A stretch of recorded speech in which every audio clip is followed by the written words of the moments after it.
तो नमस्कार दोस्तों, आज की इस वीडियो में हम जानेंगे किस तरह से आप आईसीआईसीआई बैंक के चेक को फिल कर सकते हैं। दोस्तों, अगर आपका भी बैंक अकाउंट आईसीआईसीआई बैंक में है और आप अपने चेकबुक को फिल करना चाहते हैं तो आपने सही वीडियो पर क्लिक किया है। इस वीडियो में दोस्तों हम आपको बताएंगे किस तरह से आप सही आईसीआईसीआई बैंक के चेक को फिल कर सकते हैं। तो दोस्तों, यहाँ पर आपको सबसे पहले देखने के लिए मिलता है वैलिड फॉर 3 मंथ ओनली। यहाँ पर आप जो भी डेट को फिल करते हैं उस डेट से आपको अगले 3 मंथ के डेट तक आपका ये चेक जो है वो वैलिड रहता है। यानी कि आप अगर आज का डेट डालते हैं तो आज के अगले 3 महीने तक डेट तक यहाँ पर आपका ये चेक वैलिड रहता है, जिसको आप कभी भी बैंक में ले जाकर अपने पैसे को जमा कर सकते हैं या पैसे को निकाल सकते हैं। तो दोस्तों, यहाँ पर कुछ इस तरह से आपको सही से डेट को फिल करना है। आपको ओवरलाइन नहीं करना है, यानी कि आपको गलत यहाँ पर काट-कूट कुछ भी नहीं करना है। तो जिस भी डेट से आप अगले 3 महीने तक पैसे को निकाल रहे हैं वो यहाँ पर डेट को फिल करना है। यानी कि जो भी अगर आप डेट को फिल करते हैं उस डेट से 3 महीने तक आप इस चेक से पैसे को निकाल सकते हैं या जमा कर सकते हैं। तो दोस्तों, यहाँ से हम डेट को फिल कर लेते हैं। आपको डेट को जब भी फिल करना है आपको सही से फिल करना है। तो कुछ इस तरह से आपको सही से डेट को फिल कर लेना है।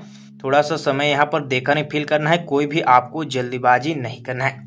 कुछ इस तरह से डेट को फिल करने के बाद यहाँ पर आपको देखने के लिए मिलता है पे। यहाँ पर आप अगर सेल्फ के लिए यानी कि खुद के लिए चेक को फिल कर रहे हैं, खुद जाकर बैंक से पैसे को निकाल रहे हैं चेक के द्वारा या जमा कर रहे हैं, तो यहाँ पर आपको सेल्फ लिखना होता है।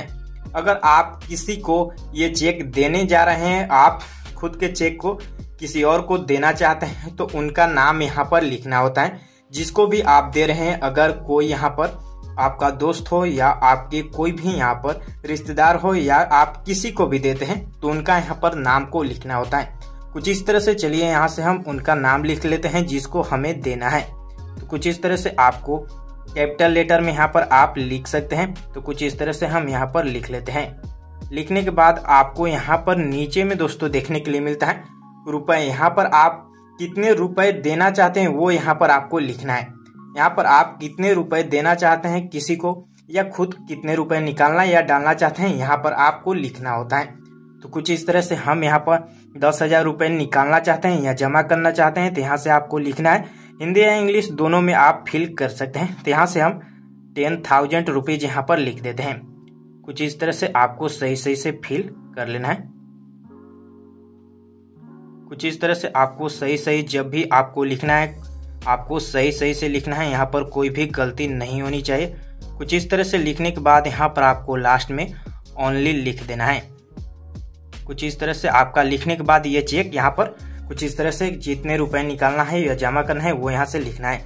लिखने के बाद यहाँ पर आपको कुछ इस तरह से काट-कूट कर देना है, जो कि आप कुछ इस तरह से यहाँ पर कर सकते हैं। क्योंकि यहाँ पर किसी को अगर आप चेक देते हैं वो यहाँ पर एक्स्ट्रा रकम को यहाँ पर ऐड न कर सकते, इसीलिए आपको कुछ इस तरह से यहाँ पर कर देना है। करने के बाद यहाँ पर आपको रुपए देखने के लिए मिलता है।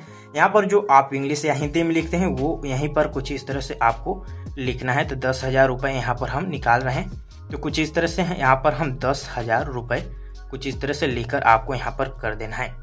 करने के बाद यहाँ पर आपको अकाउंट नंबर देखने के लिए मिल जाता है, जो कि हमने हाइड करके रखा है। यहाँ पर दोस्तों इतना फिल करने के बाद आपका जो यहाँ पर चेक है वो फिल हो जाता है। यहाँ पर आपको देखने के लिए मिलता है प्लीज सिग्न एबोव, यानी कि यहाँ पर आपका सिग्नेचर करना है। यहाँ पर जिनका चेक है उनका यहाँ पर नाम लिखा होता है, इनके ऊपर ही आपको सिग्नेचर करना होता है। तो यहाँ से आपको सिग्नेचर दोस्तों कौन से करने हैं, आप जब बैंक अकाउंट खुलवाते समय बैंक में जाकर जो सिग्नेचर किए होंगे हिंदी या इंग्लिश में किए होंगे वही सिग्नेचर को आपको सेम टू सेम यहाँ पर करना होता है। क्योंकि दोस्तों ये चेक जो है आपको जब भी बैंक में कोई ले जाता है या खुद ले जाते हैं चेक, दोस्तों कोई भी ले जाकर पैसे को जमा कर सकता है यहाँ पर या निकाल सकता है अगर आपके सिग्नेचर रहता है। तो चेक के द्वारा दोस्तों पैसे तभी निकाले जाते हैं जब आपका सिग्नेचर सही से आपके बैंक अकाउंट से मैच करता हो। तो यहाँ पर सिग्नेचर आपको वही करना है जो आपका अकाउंट खुलवाते समय आपने सिग्नेचर दिया था, उसी सिग्नेचर को यहाँ पर करना है। तो कुछ इस तरह से यहाँ पर हम सिग्नेचर कर लेते हैं जिस तरह से हमने बैंक खुलवाते समय सिग्नेचर दिया था। इतना करने के बाद यहाँ पर दोस्तों आपको पीछे की तरफ आपको एक सिग्नेचर करना है, जो कि आप यहाँ पर कर सकते हैं। यहाँ पर कुछ इस तरह से आप जिस तरह से आगे सिग्नेचर किए थे उसी तरह से आपको यहाँ पर भी सिग्नेचर कर देना है। सिग्नेचर करने के बाद यहाँ पर आपको मिलता है beneficial account number, beneficial name और डिपॉजिटर मोबाइल नंबर, यानी कि जिसके अकाउंट यहाँ पर जिसको आप देते हैं वो यहाँ पर अपना अकाउंट नंबर लिख सकता है, यहाँ पर खुद का नाम लिख सकता है और यहाँ पर अपना मोबाइल नंबर लिखकर वो अपने पैसे को निकाल सकता है या जमा कर सकता है आपके चेकबुक के द्वारा। तो कुछ इस तरह से यहाँ पर आपका जो ये चेक है वो फिल होकर रेडी हो जाता है। इसको आप किसी को दे सकते हैं, यहाँ पर आप उनका नाम लिखकर दे सकते हैं। यहाँ पर डेट आपको सही से फिल करना है, जिस भी डेट से फिल करते हैं अगले 3 मंथ के डेट तक आपका ये चेक वैलिड रहता है। यहाँ पर कुछ इस तरह से रुपए जितने निकालना हो वो लिखना होता है और कुछ इस तरह से यहाँ पर लिखना होता है। लिखने के बाद दोनों तरफ सिग्नेचर आपको करना है यहाँ पर और आपको पीछे में करना होता है। कुछ इस तरह से फिल करने के बाद दोस्तों ये चेक आपका फिल हो जाता है।